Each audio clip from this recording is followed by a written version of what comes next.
Hello and welcome everyone. My name is Francisco Cantu and this is yet another live stream Monday. I'm excited to be with you all, whether this is your first time here or you are returning after having watched many of our other live streams, whether that was on Facebook, on YouTube, on Instagram and or TikTok. I am excited to have you here.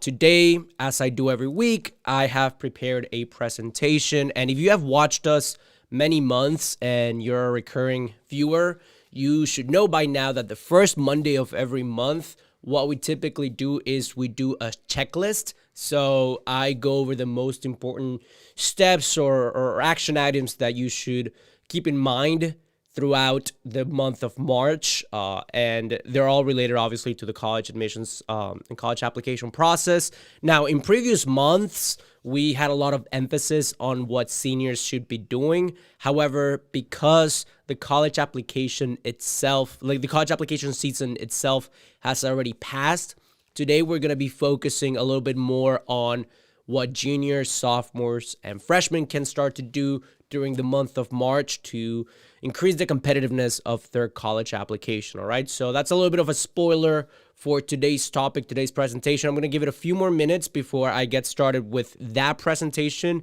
And in the meantime, I'm going to do a little bit of housekeeping. So I'm going to go over a couple of announcements. So number one, if you have not already done so, please subscribe to our YouTube channel.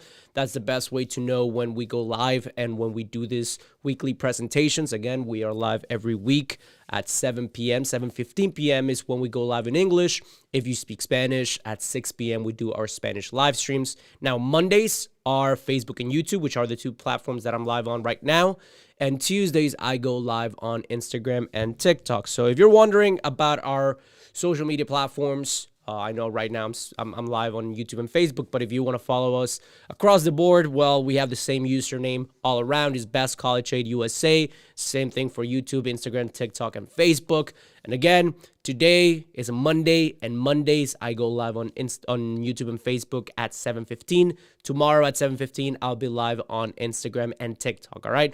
What's the benefit of following us on one platform over the other? Well, if you follow us on TikTok, you're gonna get the same information but condensed in a TikTok short reel style type of format. So shorter videos. If you follow us on YouTube, you're gonna get more of this longer videos with more of a step-by-step actionable plan.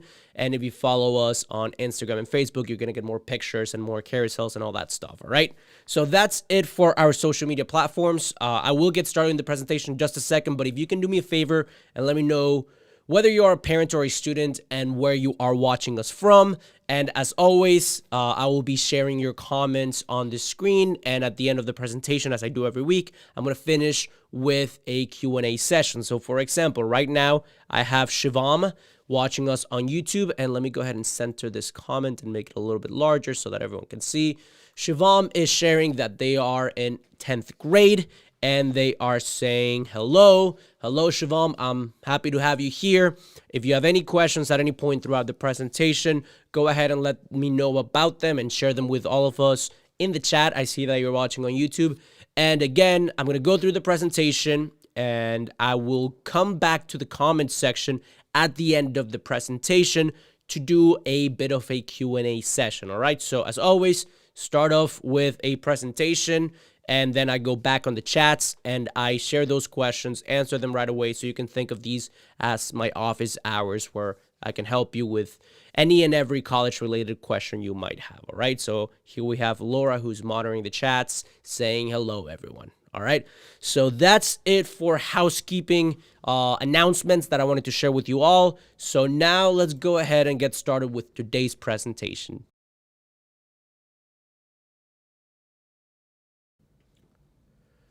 All right, so as I previously mentioned, today's presentation, as I do at the beginning of every month, has to do with the monthly checklist. In this particular live stream, we're going to be talking about the month of March because today is March 6th. So we're going to be talking about all the items that you need to make sure that are taken care of, whether you are a parent or a student. All right.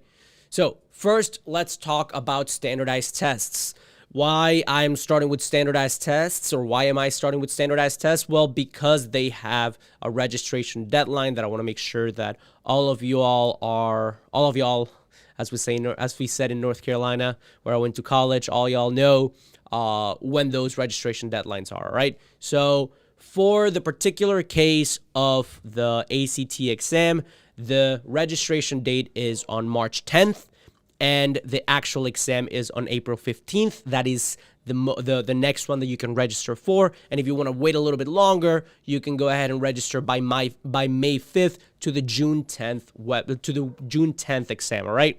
When it comes to the SAT, the registration deadline has already passed for the March one. February 10th was that registration deadline for the March SAT. However, the next registration deadline is April 7th. And that is for the May 6th SAT, all right? And if you want to do the one that's later, that is May 4th, Star Wars Day, May the 4th be with you. That's the registration deadline for the June 3rd SAT, all right? So I want to make sure that you all know of these important deadlines, because if you are a junior in high school, this is an ideal time to register for your first SAT or ACT. And why that matters and why you should be doing it right now is so that you can have enough time to take that exam and then assess your score. Make sure that you go over everything that went wrong, went right on that exam. When you, after you take the exam and when you get your scores, you should be able to see a individualized and separated score for each of the sections. And what's important here, especially for my juniors out there, is for you to not just accept the score that you got and then say, okay, well, I'm going to try again in a couple months and see how it improves, but rather that you really take a deep dive into your scores and the makeup of the scores, so that you can see how you performed at each of the sections. And then based on that, you can make an assessment as to what you're going to be spending your summer studying, okay? And there's a lot of resources out there. I'm going to be talking about resources for Best College Aid members in just a second, but the point here is you want to make sure that you don't just accept the score that you were given, but rather that you use it as a tool that can guide you through the studying process, all right? And it's always nice to set a goal score, and the more specific you get with this score, rather than say, oh, I want to get a 32 on the ACT, if you can go down and break down what you want to get on each of the sections that will end up getting you to that score, that's the best way to do it, because then you have a realistic plan of action as to where you should focus your study resources and your time, all right? What I do want to share with you all, because I know that for these live streams, I have a mixture of people who are new to the channel and people who are already members of Best College Aid. If you are already a member of Best College Aid, know that you can activate your study resources by emailing me. If you log into the platform, bestcollegeaid.com, and you go to the top right corner and you log in, you should see a section. It's under the discount section. It says discounts, but it's already included in your membership. And if you go to that section, you're going to see instructions on how you can get your complimentary ACT Prep Plus package, all right? That's courtesy of Best College Aid. So I just wanted to make that little parentheses for all of our Best College Aid members who are active and who are watching us and who are wondering about study resources, all right? Now I want to move on to the next component, or the next item in the agenda that is relevant for the month of March. After you have registered for these exams that have registration dates that are coming up, what you want to focus is on creating a list of colleges, okay? And why this is important is because it will guide a lot of the action that you take afterwards, okay? So this is particularly the case with sophomores and juniors. Now, I'm not saying you have to have your final list of college ready by tomorrow, but what I am saying is that if you start with a preliminary list or an initial list of 50 schools that you know have the course of study that you want to pursue, you can major in whatever it is that you're interested in. You know that these schools provide generous financial aid at the institutional level for students in similar financial situation as yours. And you know that they have the demographic aspects or the location, or they're located wherever it is that you want to study. Then you know that you have all good options if you make those filters and then come down with an initial list of 50 schools. Obviously, you're not going to apply to 50 schools. That's way too many. But having that initial list of colleges, especially as early as sophomore year, can make it so that you can then spend the next few months, the next few years, weeding out candidates best based on different criteria, whether it is that they don't accept the credits that you are taking currently in high school, or whether it is that some schools that are in that initial list might require really high scores on the AP exam, only fives for them to accept credits, and you've been getting threes or fours in those exams. Okay, so whatever the reason might be, having a big list of colleges that you then trim out excess schools and you end up with a final list of 8 to 12 schools is way better than just starting with one option, and then if you get rejected from that school, you don't know where to go from there, right? So it's always good to start broad and then get smaller the more you hone in and the more clarity you have on what you want to do for your senior year and for the rest of your education career, okay? Another important component of creating a list of colleges is that you want to make sure that it is something that in finance or in investment they call hedging, and that is just to minimize risk without getting too technical. So the way to do so in the college admissions process, the way you hedge, or the way you leverage, you maximize the potential rewards and minimize the risk, is to separate your list of schools into categories: your reach category, your target category, and your safety category, right? So by having reach, target, and safety schools, and what these are: first, reach are schools that you might be a little bit underqualified for, or you're right there in terms of qualifications. They are very competitive. They have low acceptance rates, and you would be delighted to attend to that school, but and you are realistic that it's a very selective university or college, okay? So those schools are going to be on your reach category, and you know yourself, you know your GPA, you know your SAT, your ACT scores. So based on that self-assessment, you will know which school should be a reach school for you. All right, moving on to target schools. Target schools, you're right on track. You're right there in terms of the average incoming students' GPA, SAT, ACT, volunteer hours, leadership expertise and experiences. You find that this university is the most compatible with your applicant profile. Now, that's not saying that you're guaranteed to get in, but you have a very competitive or a very reasonable shot to get accepted, all right? So those will be your target schools, and then your safety schools are exactly what they sound like.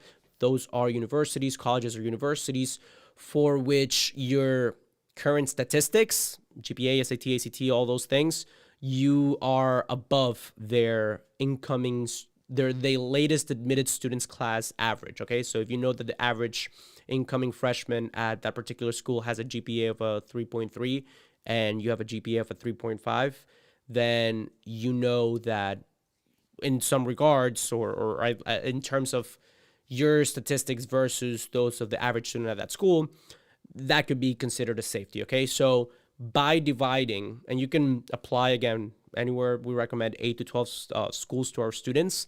And if you have a mixture of 3 safety, 4 target, and the rest of them being reach schools, then you set yourself up in a position, you set yourself up for success in terms of, okay, if none of your reach schools accept you, you're going to have a fair shot at least getting one of those target schools. And then boom, you'll be, as the name suggests, right on target.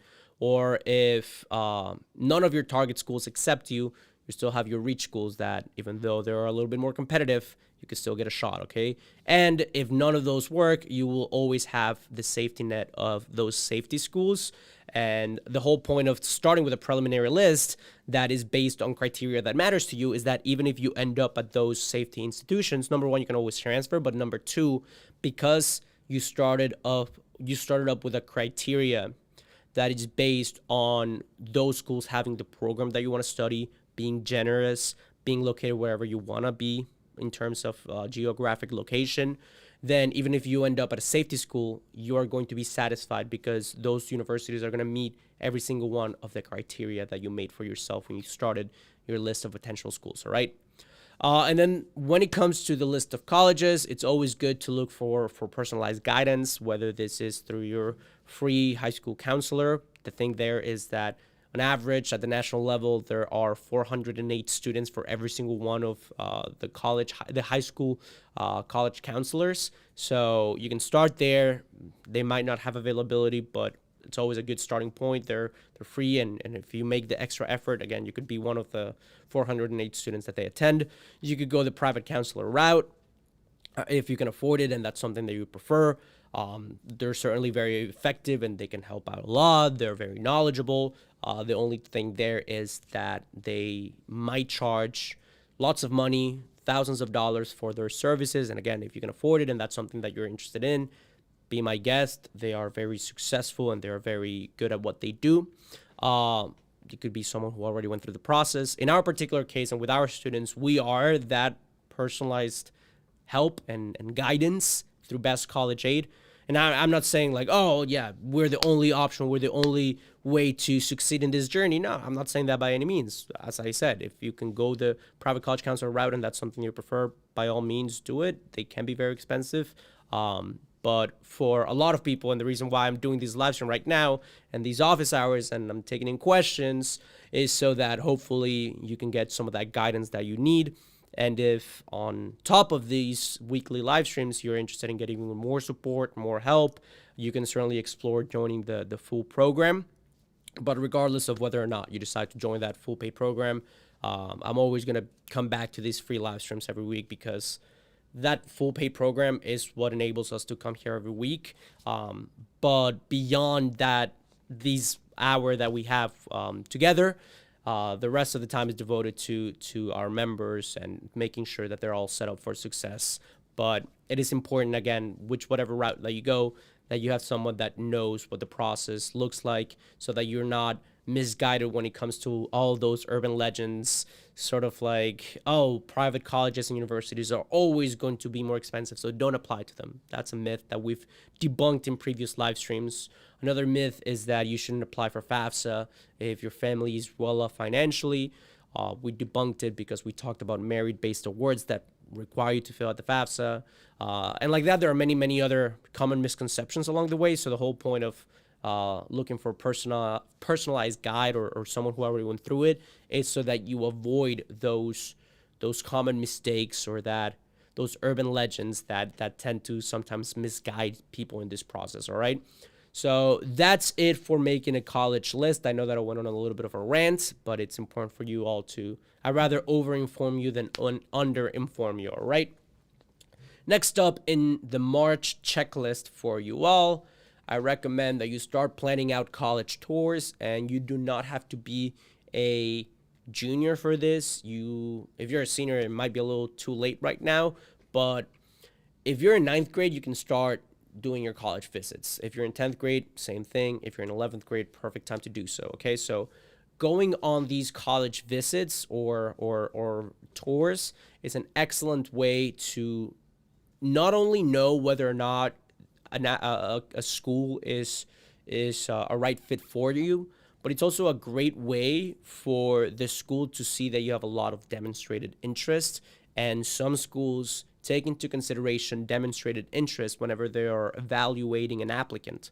Now, I'm not saying the Harvards and the Stanfords of the world are going to decide who gets in based on whether or not they visited the school, because those schools already have a lot of demonstrated interest because they're so competitive and they're so well known. But there are a lot of in-state schools that take into consideration whether or not the student went to a college fair, a campus visit, a virtual tour, how committed they are to the idea of attending that university. Because who wouldn't want to accept if you're a college admissions officer, if you know that the student's not going to attend your school, then you might be a little bit skeptical about offering them an acceptance. Obviously, if they are worthy of an acceptance, they will give it to you. But if they have very similar college applications in front of them, and somebody tells them this one might say yes, might say no, it's a 50-50, but this one will most definitely say yes if you give them that acceptance, and everything else is equal, and they know that bit of information, that might be something they consider whenever they evaluate a student, okay? So that's part of the importance of demonstrating interest, and you can definitely do so through visiting a college. Now, I know that we're in spring break right now, so you might be traveling I know South Florida, where we're at, is a popular destination. So your family might be traveling to South Florida for spring break, or you might have another trip planned out, or even if you don't, you can plan a trip around going to visit universities and seeing what's out there. It's a great time to do so during spring break or during the summer. However, let's say that your family's finances, your resources, you're an international student, or whatever it is, whatever the case might be, there is something preventing you from visiting a school physically. You can certainly demonstrate interest through the virtual world, whether this is through a virtual tour, which a lot of universities started adopting after COVID-19. But also, you can do so through finding out who the admissions representatives are at a particular school and getting in touch with them in terms of addressing your questions or asking for more information, all right? So those are all good ways to demonstrate interest at a particular school, all right? And then the last thing I wanted to cover in today's presentation when it comes to the checklist that I prepared for you all is applying for scholarships. This is something that a lot of 12th graders already do because they are used to going through the college application process in the first semester of their senior year. So because they're so amped up and they're so used to writing essays and applying for universities and all that stuff, once those close in February and January, they're kind of left with a little bit of a now what feeling. And because of that, they say, okay, well, instead of just waiting for my acceptances, I might as well spend my time applying for scholarships. You know, there's not really too much going on second semester of senior year. There's the well-known senioritis kicks in, but a lot of people take this opportunity to apply for a lot of private scholarships. What I am here to tell you is that this is not something that is particular or exclusive to 12th graders. You can start applying for private scholarships as early as 7th grade. And you can continue to apply for private scholarships well into your junior year of college, okay? So that's something that we work with our best college-age students and that we teach them how to do and how to find. As a matter of fact, last week we talked about private scholarships in our presentation. So it's definitely something that I recommend that you spend the month of March doing, regardless of whether you are an 8th grader, a 9th grader, a 10th grader, junior.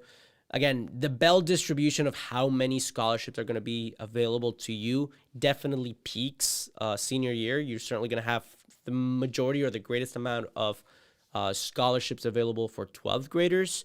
But to the left of the curve and to the right of the curve, there's still going to be a lot of scholarships available for you. It's just a matter of using the right search engines to find them or getting in touch with your with your high school's counselor and seeing if they know of any opportunities, okay? And the last nugget of information that I wanted to leave y'all with is that of financial aid and scholarships and the 4 types of financial aid and scholarships that are available to you. That would be in the form of federal aid, federal, institutional, at the institutional level, whatever school you end up applying to, state aid, provided by the state you reside in if you end up going to school within the same state. And the final one is the one that we just talked about, which is private scholarships given by private entities, companies, corporations, charities, individuals. And what you want to make sure here is that you fill out the necessary documentation, whether that be the FAFSA, the CSS profile, any state-sponsored form, any private form, whatever you need to fill out to qualify for those scholarships. You'd rather fill out those forms and not get those scholarships than be eligible for getting those scholarships but missing out on them because you did not fill out the proper form, all right?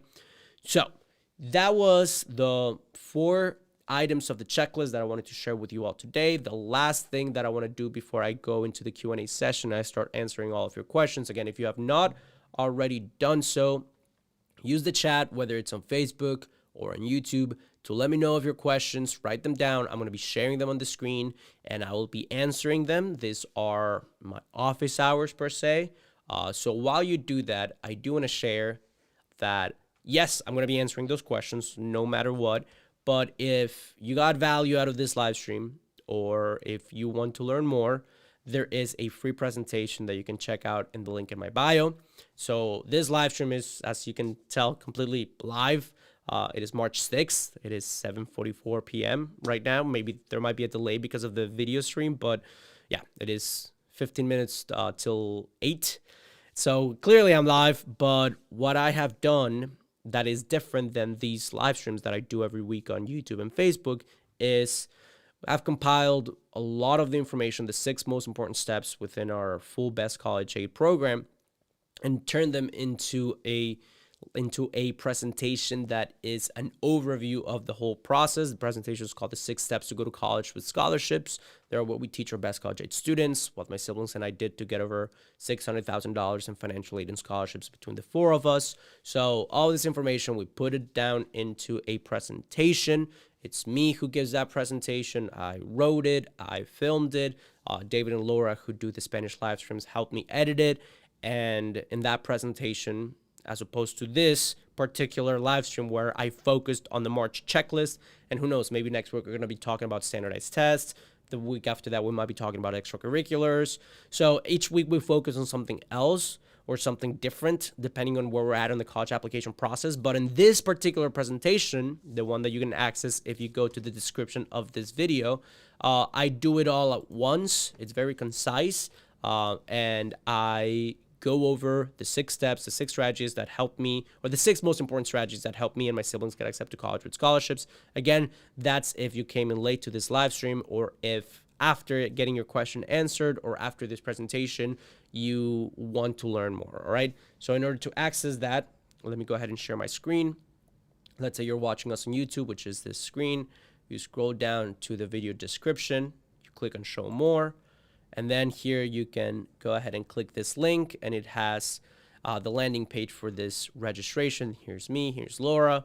You scroll down here, and you can sign up using this form, and boom, you're good to go. There's no cost associated to it. It's a free presentation. Now, in the spirit of transparency, I always like to say this up front.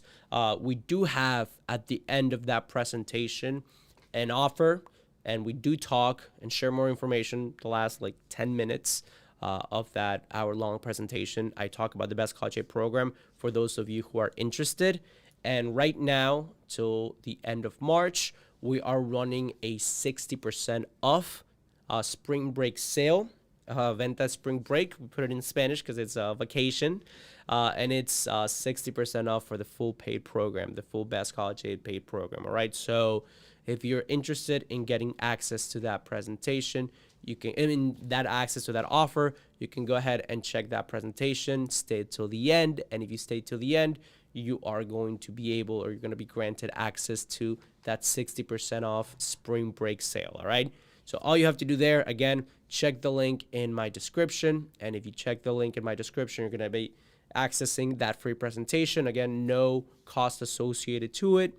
And then at the end, if you got value in this live stream, if you got value on that presentation, you want to learn more, you go ahead and you can sign up for Best College Aid. We have a 14-day money-back guarantee policy no matter what. So there's really no risk associated with joining and trying it out, seeing your services.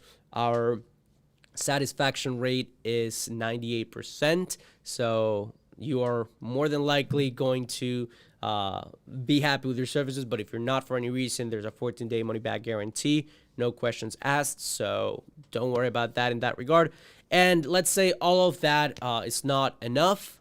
That's perfectly fine. You don't have to join Best College Aid. But if you decide not to, I'm still going to be here every week. And I'm still going to come here and give you an hour of my time on YouTube and Facebook on Mondays, and then another hour of my time on Instagram and TikTok on Monday nights.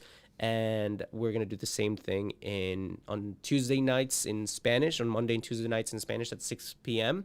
So no worries there, but I definitely wanted to go ahead and share that bit of information to finish up this presentation. All right. So again, if you're interested in learning more, 60% off spring break sale, you can check out the link in my bio and you will be able to see it. All right. I see that there are no questions in the chat. So I'm going to assume that that's because I explained myself very clearly. Nonetheless, I am going to be back here tomorrow. not here because I'm not going to be live on Facebook and YouTube, but rather on Instagram and TikTok, 7:15 on the Best College Aid USA social media channels. And they all have the same handle at Best College Aid USA. So if I don't see you tomorrow on Instagram and TikTok, then I'll see you next week on Facebook and YouTube, Monday night, same place, same time, 7:15. I hope you all have a wonderful rest of your week, and I will see you all next week. All right? Bye-bye.